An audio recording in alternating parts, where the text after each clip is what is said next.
ஒருமுறை ஒரு ராஜாவின் அவையில் மிகவும் புத்திசாலியான ஒரு மந்திரி இருந்தார். எந்த பிரச்சனைக்கும் இந்த மந்திரி ஒரு தீர்வை வைத்திருந்தார்.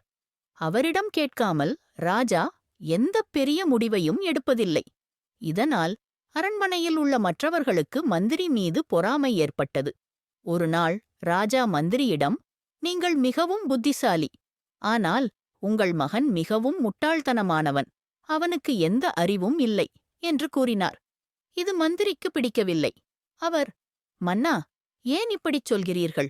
என் மகன் ஏன் முட்டாள் என்று நினைக்கிறீர்கள் என்று கேட்டார்.